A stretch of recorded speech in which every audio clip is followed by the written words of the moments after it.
முன்னாள் குடியரசுத் தலைவர் அப்துல் கலாம் நினைவு நாளையொட்டி சேலத்தில் நடைபெற்ற பேரணியில் நடிகர் விவேக் கலந்து கொண்டார். அவருடன் நமது செய்தியாளர் ரியாஸ் நடத்திய கலந்துரையாடலை இப்போது பார்க்கலாம். இளைஞர்களுடைய சக்தி அக்னி நாயகன் கலாம் அவர்களுடைய 2ஆம் ஆண்டு நினைவு நாள் சேலத்தில் அனுஷ்டிக்கப்பட்டு வருகிறது. பத்மஸ்ரீ திரைப்பட நடிகர் விவேக் அவர்கள் கலந்து கொண்டு ஆயிரக்கணக்கான மாணவர்கள் மத்தியில் உரையாற்ற இதை தொடர்ந்து பேரணியை துவக்கி வச்சிருக்காரு. தற்போது நம்மிடையே இணைஞ்சிருக்காரு. அவர்கிட்ட பேசலாம். சார் வணக்கம். இந்த 2ஆம் ஆண்டு அப்துல் கலாம் நினைவு செலுத்திட்டு இருக்கோம். இந்த நேரங்களில் மாணவர்கள் நீங்க சொல்ல வேண்டிய முக்கியமான விஷயம் என்னவா இருக்கு சார்? இந்த நேரத்தில் எனக்கு இட்ட பணி தமிழ்நாட்டில் 1 கோடி மரங்கள் நடணும் அப்படின்றது தான் கலாம் ஐயா அவர்கள் எனக்கு இட்ட பணி. அதை நான் செய்துட்ருக்கேன். அது முழுக்க மாணவர்கள், அதாவது பள்ளி மாணவர்கள், கல்லூரி மாணவர்கள் இவர்களை நம்பி தான் இது வரைக்கும் இந்த வேலை நடந்துகிட்ருக்கு.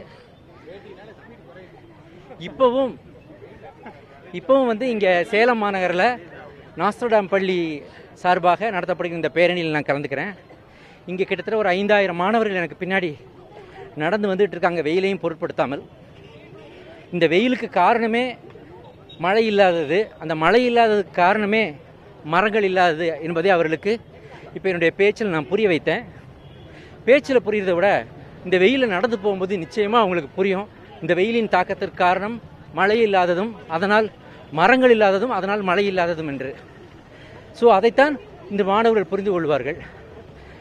பொது வாழ்வில் நேர்மை, தனி வாழ்வில் தூய்மை என்று வாழ்ந்தவர் டாக்டர் கலாம் அவர்கள். அவர்கள் அடிச்சுவட்டில் பயணம் பண்ணுகின்ற ஒவ்வொரு மாணவனுமே எதிர்காலத்தில் ஒரு நல்ல குடிமகனாக, ஒரு குட்டி கலாமாகத்தான் உருவாவான்.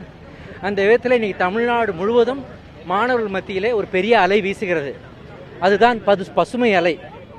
அதனால் இங்கே எங்கே பார்த்தாலும் மரம் நடும் இயக்கங்கள் தோன்றி நிறைய பேர் இன்று மரம் நடுவதை ஒரு புனித பணியாக, தமிழ்நாட்டை காக்கின்ற பணியாக செய்து வருகிறார்கள். அதை தொடர்ந்து செய்ய வேண்டும். உங்கள் இடத்தில் இருக்கின்ற ஏரி குளங்களை தூர்வாருவதற்கான முயற்சியை மாணவர்கள், இளைஞர்கள் கையில் எடுக்க வேண்டும். இதுதான் இன்றைய தினத்தில் தமிழ்நாட்டு மாணவர்களுக்கும் இளைஞர்களுக்கும் கலாம் ஐயாவின் நினைவினை போற்றி நான் கூறுகின்ற அறிவுரை.